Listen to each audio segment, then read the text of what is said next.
একদিকে বয়ে চলেছে ভারতবর্ষের পবিত্রতম নদী গঙ্গা, তার পারে বাবা বিশ্বনাথের বাসস্থান, পাশেই দেবী অন্নপূর্ণার অধিষ্ঠান। উত্তর ভারতের এই জনপদ বহু প্রাচীন। হিন্দু ধর্মাবলম্বীদের জন্য অত্যন্ত পবিত্র তীর্থস্থান হল এই বেনারস। বছর পর এখানে ভিড় লেগে থাকে ভক্তদের। আপনি যদি ভারতবর্ষের আধ্যাত্মিকতার সঠিক মূল্যায়ন করতে চান, তাহলে চলে আসুন বেনারস।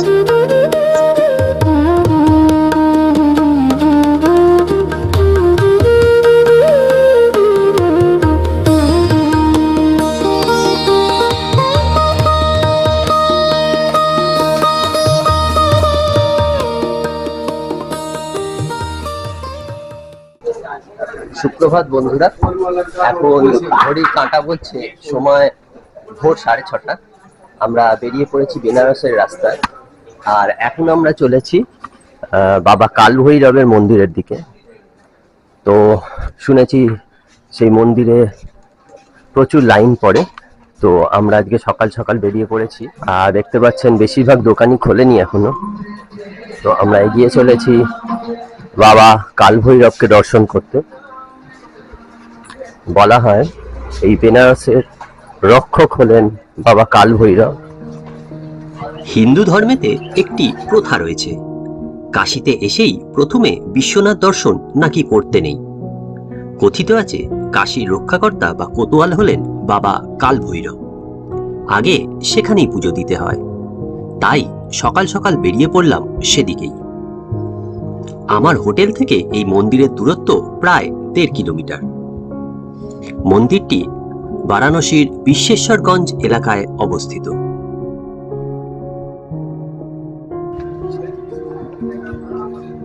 তো আমরা সকাল সকাল চলে এসেছি কাল ভৈরব মন্দির দর্শন করব বলে। তো এই দেখতে পাচ্ছেন কাল ভৈরব মন্দিরের গেট। তো আমরা এখন প্রবেশ করব এই প্রবেশ পথ দিয়ে।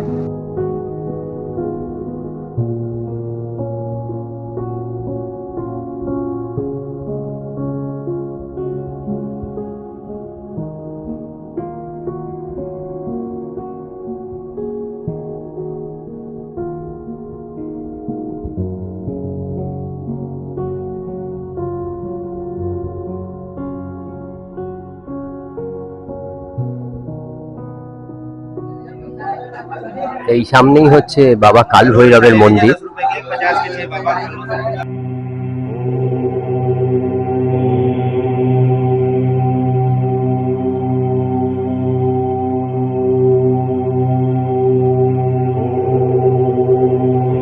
বিশ্বাস করা হয় যে বাবা কাল ভৈরব যুগ যুগান্তর ধরে কাশীর নাগরিকদের রক্ষা করে আসছেন।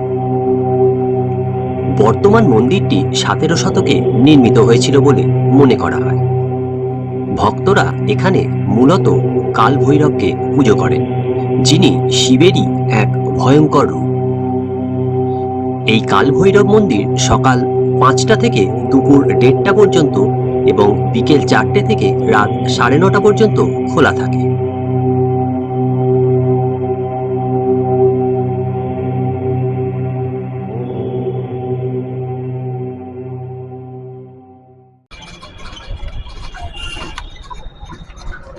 সকাল সকাল কাল ভৈরবের মন্দিরে পুজো দিয়ে গধুলিয়া চক থেকে একটা অটো ভাড়া করে বেরিয়ে পড়লাম সাইট সিনের উদ্দেশ্যে। আমাদের প্রথম গন্তব্য এখান থেকে প্রায় 2.5 কিলোমিটার দূরে শ্রী মণি মন্দির।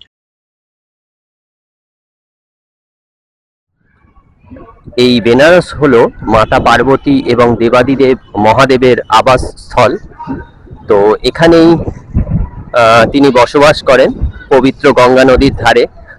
আর সেই জন্যই এই বেনারসের চারপাশে ছড়িয়ে ছিটিয়ে আছে প্রচুর মন্দির। আর সেরকমই একটি মন্দির হলো এই মণি মন্দির। তো আমরা ধীরে ধীরে প্রবেশ করব এই মণি মন্দিরে।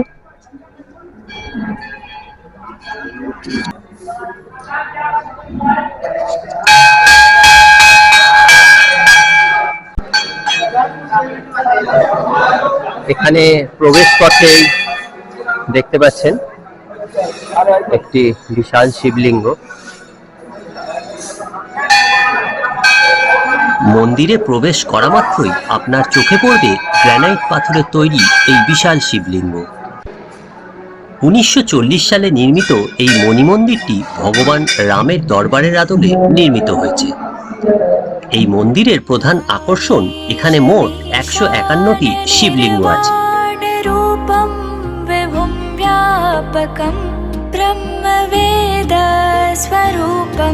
নিজম নির্গুণম নির্বিকল্পম নিরীহম চিদাকাশমাকাশ।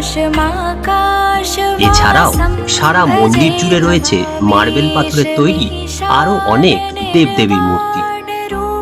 সেসব মূর্তি দেখতে দেখতে কখন যে অনেকটা সময় কেটে যাবে তা আপনিও বুঝতে পারবেন না। মন্দিরের শান্ত স্নিগ্ধ পরিবেশে কিছুটা সময় কাটিয়ে বেরিয়ে পড়লাম পরবর্তী গন্তব্যের উদ্দেশ্যে। তো বন্ধুরা, আজ সকাল সকাল আমরা বেরিয়ে পড়েছি বেনারসের সাইট সিইং করতে। আর আমার সাথেই আছে আমাদের ऑटो ड्राइवर संतोष जी ना भैया, आपका नाम है? तो हमारे साथ है संतोष जी। तो संतोष जी हम लोगों को घुमाएंगे। तो आज हम लोग क्या क्या घुमाएंगे एक बार बोलेंगे? दिखाएंगे दुर्गा मंदिर, अच्छा, तुलसी मानस मंदिर, देव मंदिर, हनुमान मंदिर। अच्छा, उसके बाद नया वाला काशी विश्वनाथ मंदिर कैंपस के अंदर, और उसके बाद हम लोग जाएंगे रामनगर। हाँ, रामनगर। तो ठीक है, तो भैया है हम लोगों के साथ। तो আমরা এখন এগিয়ে চলেছি বেনারসের রাস্তা ধরে। তো আমরা এখন চলে এসেছি দুর্গা মন্দিরে। এই দেখতে পাচ্ছেন আমার সামনেই হচ্ছে দুর্গা মন্দিরের এন্ট্রেন্স। এই দুর্গা মন্দিরটি 8ম শতাব্দীতে নাটোরের মহারানী ভবানী প্রতিষ্ঠা করেন। তো তারপর থেকে এই স্থান খুবই পবিত্র। তো যাই হোক, আমরা জুতো খুলে ভিতরে প্রবেশ করছি।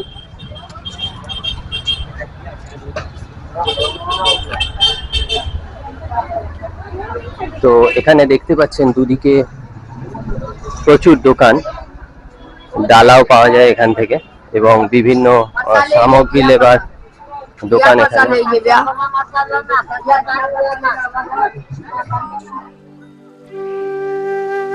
এই দুর্গা মন্দির হলো বেনারসের একটি অত্যন্ত জাগ্রত এবং ঐতিহাসিক মন্দির।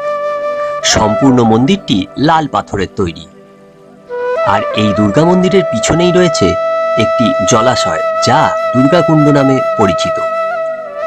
অষ্টাদশ শতাব্দীতে নাটোরের মহারানী ভবানী এই মন্দির প্রতিষ্ঠা করেন। বিশ্বাস করা হয় যে এখানে মা দুর্গার মূর্তিটি স্বয়ম্ভূ অর্থাৎ অলৌকিক উপায় আবির্ভূত হয়েছিলেন। দুর্গাপূজা এবং নবরাত্রির সময় এখানে বিশেষ পূজার আয়োজন করা হয়, তখন মন্দিরে প্রচুর ভিড় হয়। তো আমরা এই দুর্গা মন্দির দর্শন করে এখনই বেরোলাম।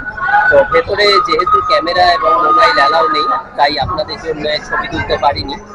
তো আমি যেটা দেখলাম, ভেতরে যে দুর্গা মূর্তিটি আছে সেটির উপর একটি সোনার বরফ দেওয়া আছে, লক্ষ্মী, সরস্বতী এবং আরো বিভিন্ন মূর্তি আছে।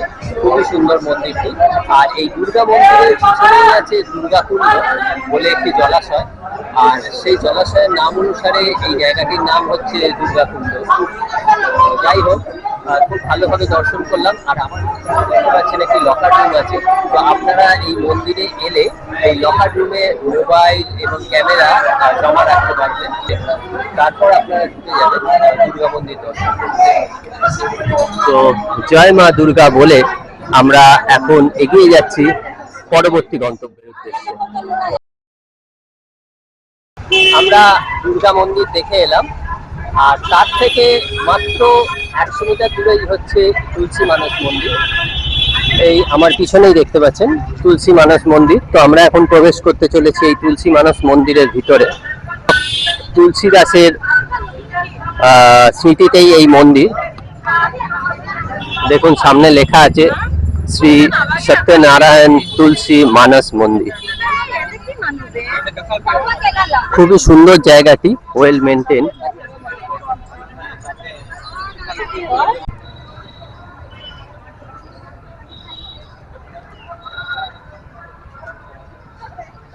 এই আমার পিছনেই হচ্ছে তুলসী মানস মন্দির। আর এর টাইমিংটা বলে রাখি আপনাদের, সকাল 5:30 থেকে দুপুর 12টা অবধি এই মন্দির খোলা থাকে। তারপরে এই মন্দির কিছুক্ষণের জন্য বন্ধ থাকে, আবার বিকেলে 3টের পর এই মন্দির খোলে। তো আপনারা সেই সময় মতোই এই মন্দির পরিদর্শন করতে আসবেন।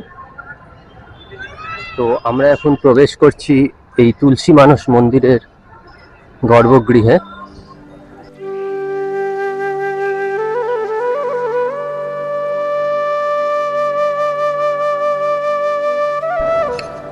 এখানে দেখতে পাচ্ছেন যে প্রধান গর্ভগৃহ, সেখানে রাম, সীতা এবং লক্ষ্মণের মূর্তি আছে। এখানে মাঝে হলো রাম দরবার, তার বাঁদিকে হচ্ছে মা অন্নপূর্ণার মন্দির এবং ডান দিকে হচ্ছে শ্রী সত্যনারায়ণ। এই হলো সৃষ্টি, আর ওই সামনে হচ্ছে স্রষ্টা।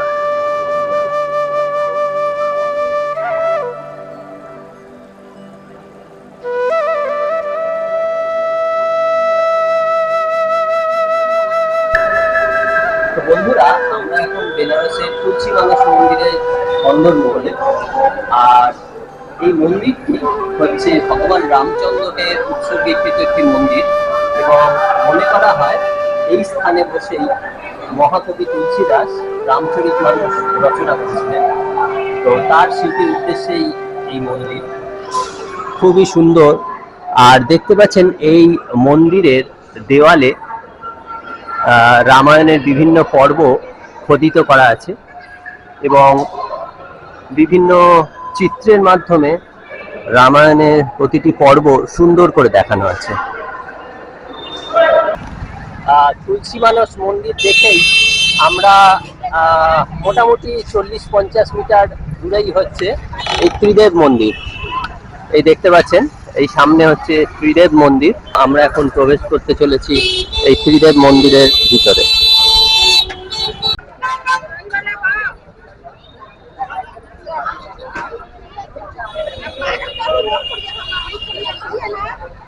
দেখতে পাচ্ছেন ত্রিদেব মন্দির, রং ভেতরটা খুবই জাঁকজমকপূর্ণ এই মন্দির। ত্রিদেব বলতে আমরা বুঝি ব্রহ্মা, বিষ্ণু এবং মহেশ্বর। তবে এই ত্রিদেব মন্দির সেই 3 দেবতার উদ্দেশ্যে নির্মিত নয়। এখানে যে 3 দেবতার পুজো হয় তারা হল সালাসার হনুমানজি, রানী সতী দাদি এবং খাটুশ্যাম মহারাজ। সূর্যাস্তের পর যখন পুরো আলো জ্বলে ওঠে, তখন এই মন্দিরটি দেখে মনে হয় যেন কোনো উৎসব চলছে। সূক্ষ্ম কারুকার্য খচিত এবং প্রাণবন্ত আলোকসজ্জার জন্য পরিচিত এই মন্দির বেনারসের এই অঞ্চলের একটি প্রধান দ্রষ্টব্য স্থান।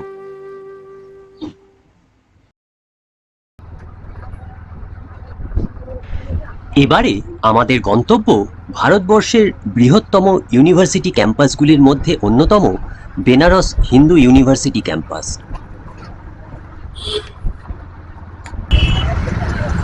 তো আমরা এখন প্রবেশ করতে চলেছি কাশী হিন্দু ইউনিভার্সিটি বা বেনারস হিন্দু ইউনিভার্সিটি।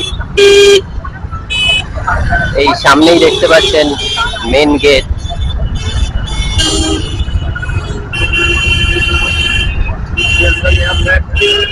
আচ্ছা,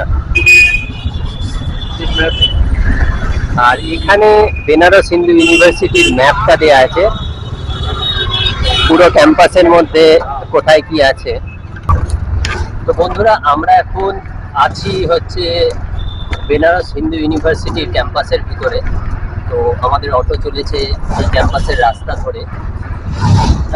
এর মাঝেই আপনাদের কিছু ইতিহাস বলে রাখি।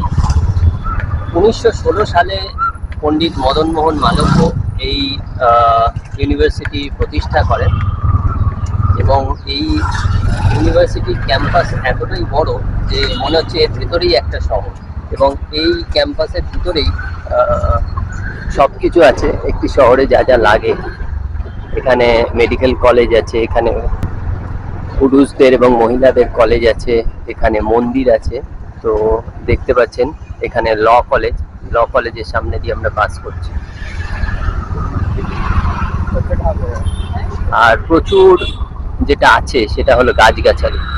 দেখতেই পাচ্ছেন চারিদিকে সবুজের ছড়াছড়ি।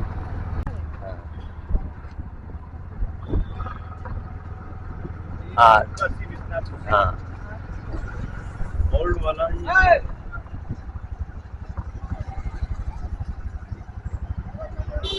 আমরা এখন চলে এসেছি বেনারস হিন্দু ইউনিভার্সিটির ক্যাম্পাসের ভেতরে। আর এখানকার যে সবচেয়ে বড় আকর্ষণ, সেই সৌধের সামনেই দাঁড়িয়ে আছি। এই আমার পিছনে দেখতে পাচ্ছেন নতুন কাশী বিশ্বনাথ টেম্পল, তো যেটা কিনা পণ্ডিত মদন মোহন মালব্য প্রতিষ্ঠা করেন। পুরানো যে কাশী বিশ্বনাথের মন্দির সেটা আছে গঙ্গার ধারে।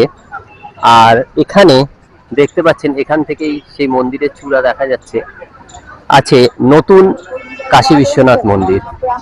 তো এই বেনারস হিন্দু ইউনিভার্সিটির ক্যাম্পাসের ভেতরেই আছে এই মন্দির। তো আমরা এখন ধীরে ধীরে প্রবেশ করতে চলেছি সেই মন্দিরের দিকে।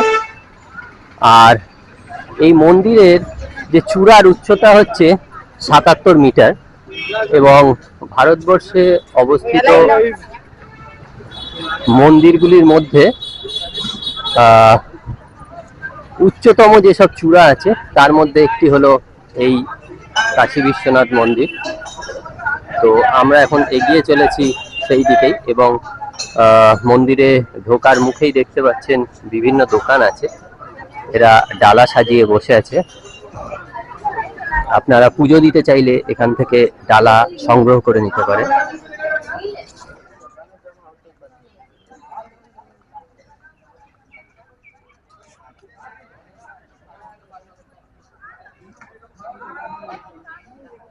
আমরা এখন চলে এসেছি কাশী বিশ্বনাথ মন্দির, নতুন কাশী বিশ্বনাথ মন্দির বলা যায়।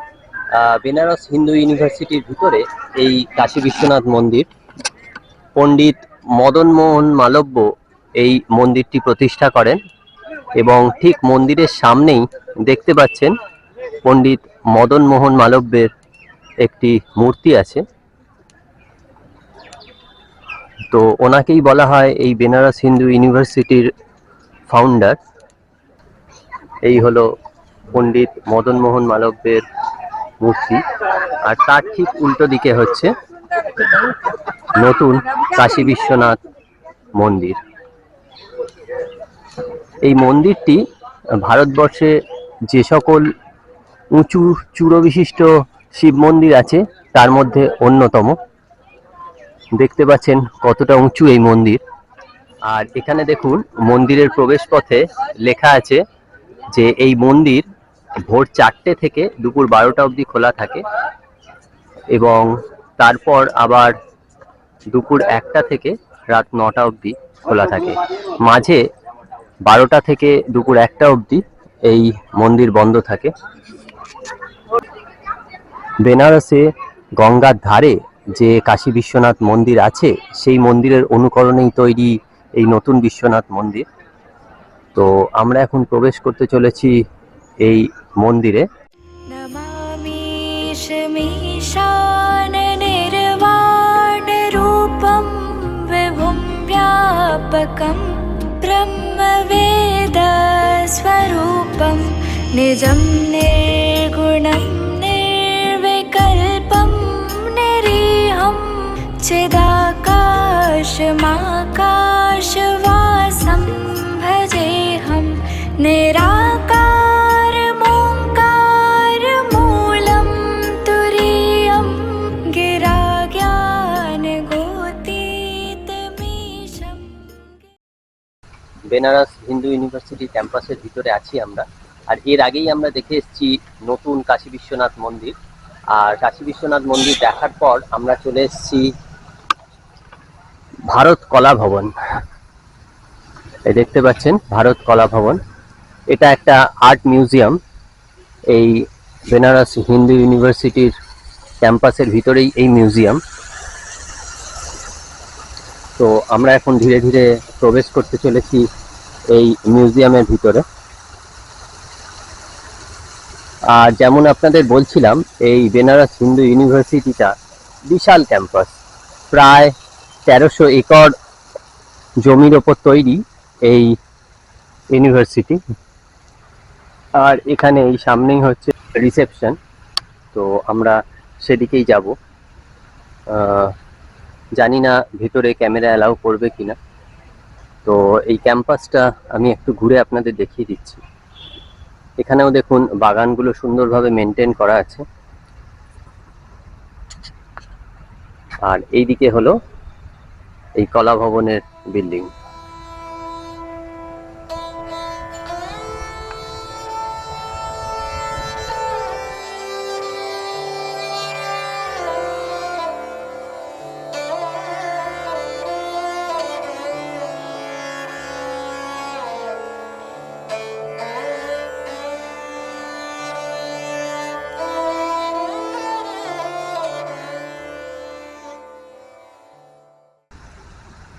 তো আমরা এখনই এই ভারত কলা ভবন থেকে বেরোলাম।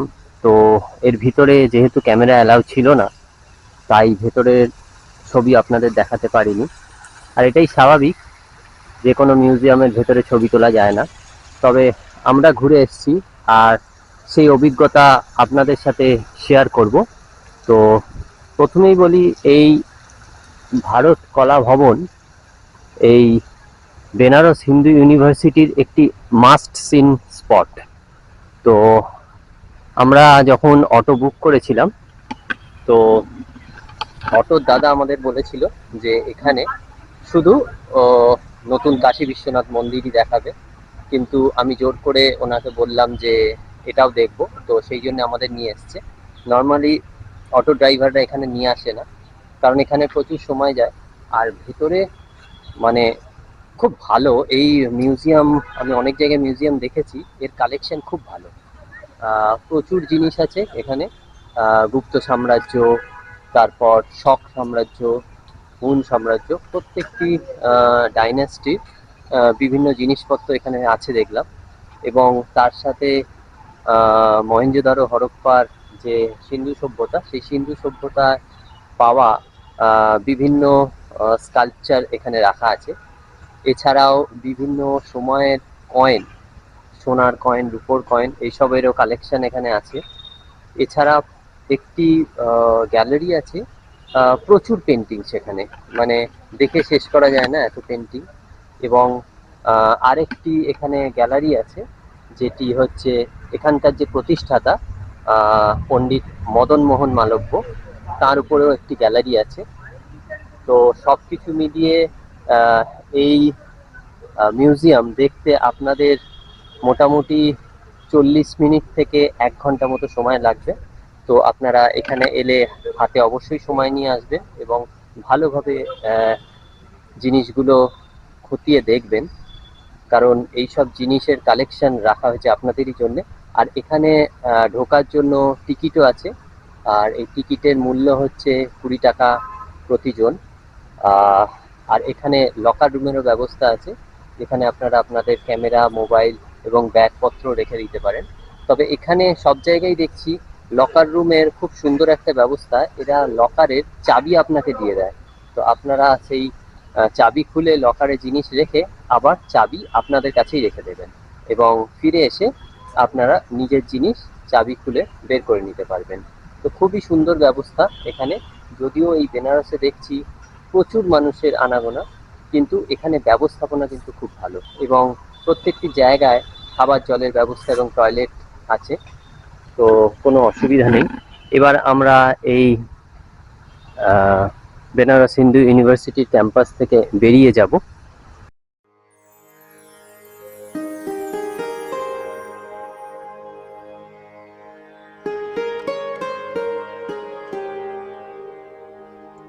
এবারে আমরা পাড়ি দেব গঙ্গার ওপারে। বেনারসের এক মুখ্য আকর্ষণ হলো এখান থেকে মাত্র 5 কিলোমিটার দূরে রামনগরে অবস্থিত কাশী নরেশের কেল্লা।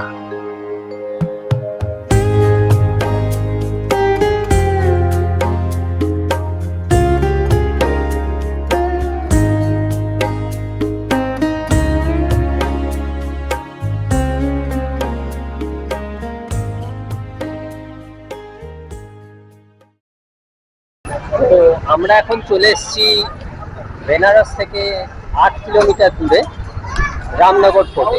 এখন আমি দাঁড়িয়ে আছি এই রামনগর ফোর্টের এন্ট্রেন্স গেটের সামনে। আমার সামনেই দেখতে পাচ্ছেন এই রামনগর ফোর্ট। আর দেখুন এই ফোর্টে ঢোকার প্রবেশ পথের দুধারে দুটো কামান আছে। তো যাই হোক, আমরা এখন ভিতরে প্রবেশ করব।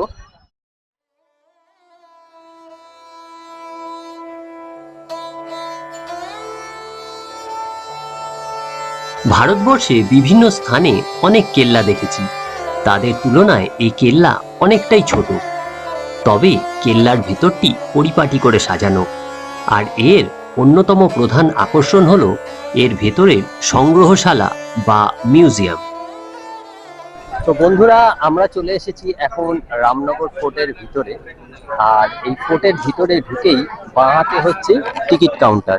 এই টিকিট কাউন্টার হচ্ছে, দেখতে পাচ্ছেন এখানে মিউজিয়ামের টিকিট কাউন্টার। আর এখানে টিকিটের রেটটা আমি আপনাদের বলে রাখি। এখানে ফর অ্যাডাল্ট 80 টাকা হচ্ছে টিকিট, আর ফর চাইল্ড যেটা হচ্ছে 12 বছরের ভিতরে, 5 বছর থেকে 12 বছরের ভিতরে, টিকিট মূল্য হচ্ছে 20 টাকা।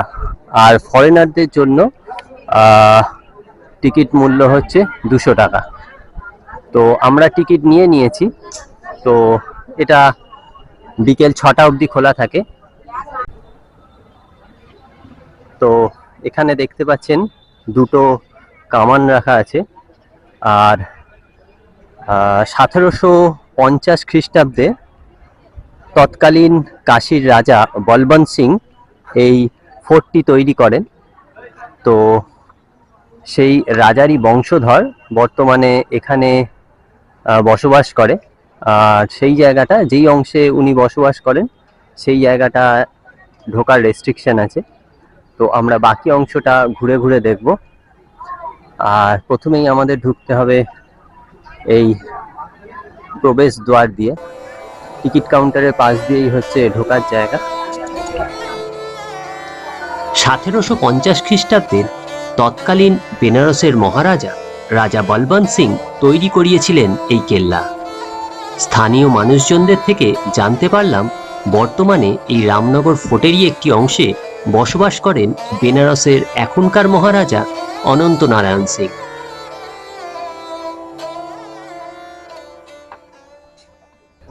আর আমরা দেখতে পাচ্ছি সামনেই লেখা আছে ওয়ে টু গঙ্গা ঘাট। মানে এই রাস্তা ধরেই, আপনাদের যেরকম বলেছিলাম, এখানে একটা সুড়ঙ্গ রাস্তা আছে যেটা দিয়ে ডাইরেক্ট গঙ্গার ঘাটে যাওয়া যায়। তো আমরা এখন সেই রাস্তা ধরেই এগিয়ে চলেছি গঙ্গার ঘাটের দিকে।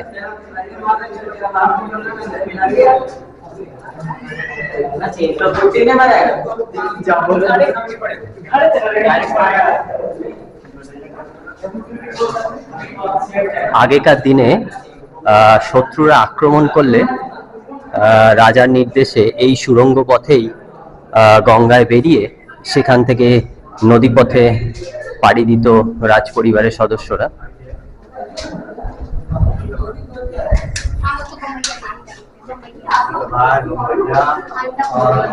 তো এই হলো সেই সুড়ঙ্গ পথ।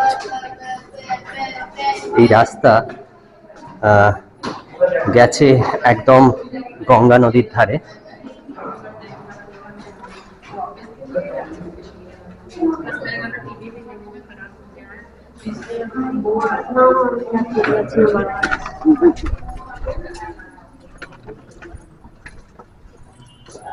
তো এই হলো গঙ্গা নদী।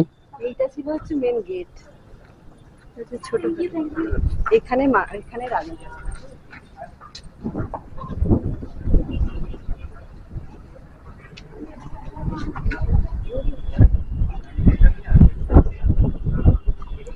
ওইদিকে হচ্ছে বেনারস। আর আমরা এখন এই ব্রিজ দিয়ে এই পারে চলে এসেছি। এখান থেকে দারুণ লাগছে এই গঙ্গার ভিউ।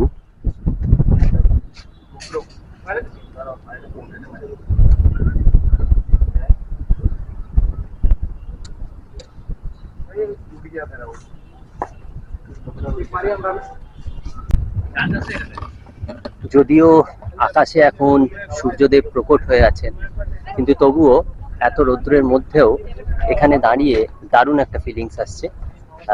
গঙ্গার ঠান্ডা ঠান্ডা হাওয়া বয়ে চলেছে, আর আমরা ফিল করছি এখানকার রাজকীয় পরিবেশ।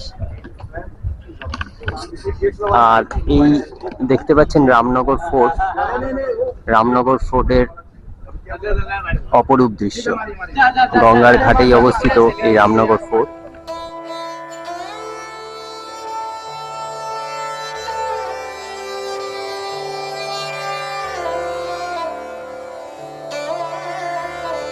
এই মিউজিয়াম হলো এই দুর্গের প্রধান আকর্ষণ।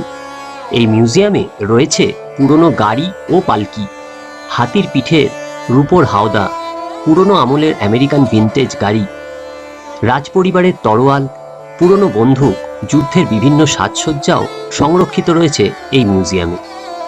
এছাড়াও সে সময়কার অনেক দুষ্প্রাপ্য সংগ্রহ দেখতে পেলাম এই মিউজিয়ামে। প্রতিদিন সকাল 10টা থেকে বিকেল 5:30 অবধি খোলা থাকে এই মিউজিয়াম।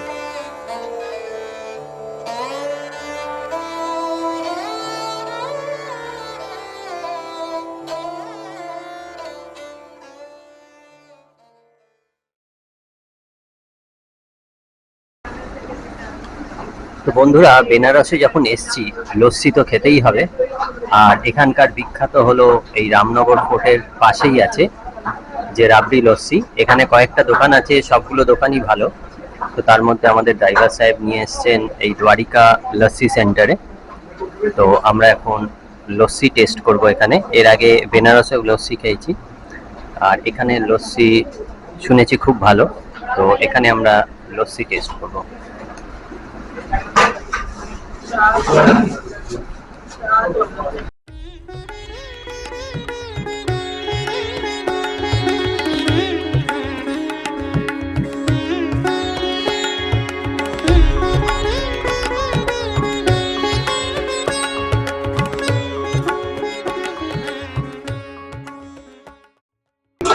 এখানে দেখতে পাচ্ছেন দই, আর ওদিকে রাবড়ি রাখা আছে। তো ওরা প্রথমে দইয়ের ঘোল বানিয়ে তার উপর গাঢ় দই দিয়ে তার উপর রাবড়ি দিচ্ছে।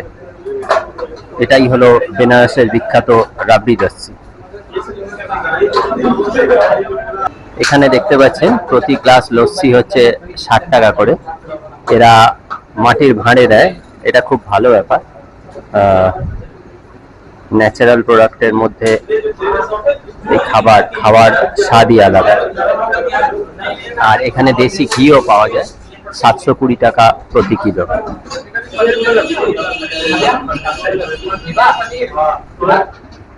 তো বন্ধুরা, আমি ফুড ব্লগার নই, কিন্তু বেনারসে এসে এখানকার স্পেশালিটি ডিশগুলো তো খেতেই হবে। আর তাই জন্য আমি চলে এসেছি। এই দেখুন, রামনগর ফোর্টের ধারেই, ঠিক গঙ্গার ধারে হচ্ছে এই দ্বারিকা লস্যি ভান্ডার। এখান থেকে লস্যি খেলাম এবং আমাদের ড্রাইভার সাহেব এই দোকানটা রেকমেন্ড করেছেন। তো খেয়ে দেখলাম দারুণ খেতে, রাবড়ি লস্যি বেস্ট। তো আপনারা এলে এখানে ট্রাই করতে পারেন রাবড়ি লস্যি।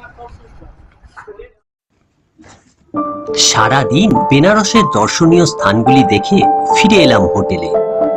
লাঞ্চ করে একটু রেস্ট নিয়ে বিকেলবেলা বেরিয়ে পড়লাম এখান থেকে প্রায় 10 কিলোমিটার দূরে বেনারসের বিখ্যাত নমো ঘাটের উদ্দেশ্যে। বেনারসের ঘাটগুলির মধ্যে সবচেয়ে নতুন সংযোজন হলো এই নমো ঘাট। আগে এটি খিরকিয়া ঘাট নামে পরিচিত ছিল। আধুনিক স্থাপত্য ও আধ্যাত্মিকতার সুন্দর মেলবন্ধনে এই ঘাট পর্যটকদের কাছে খুবই জনপ্রিয়। এই ঘাটের সবচেয়ে বড় আকর্ষণ হলো গঙ্গার তীরে নির্মিত হাত জোড়া করা ভঙ্গিমায় থাকা বিশাল 3টি ধাতব ভাস্কর্য, যার থেকে এর নাম হয়েছে নমো ঘাট।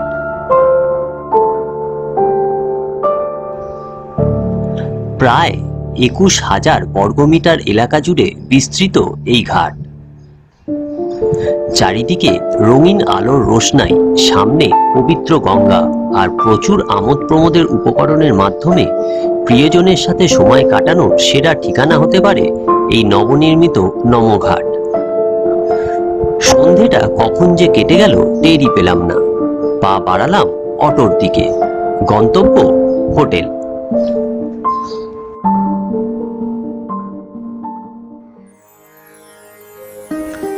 বেনারস ভ্রমণের দ্বিতীয় পর্বে আপনাদের নিয়ে ঘুরিয়ে দেখালাম এখানকার দর্শনীয় স্থানগুলি, মানে যাকে বলে বেনারসের লোকাল সাইট সিন। তবে এখানেই শেষ নয়, পরের পর্বে ফিরে আসছি আরও কিছু দর্শনীয় স্থান নিয়ে। আর সে পর্ব দেখতে হলে আপনাদের চোখ রাখতেই হবে আমার এই চ্যানেলে। আবার দেখা হবে পরের পর্বে।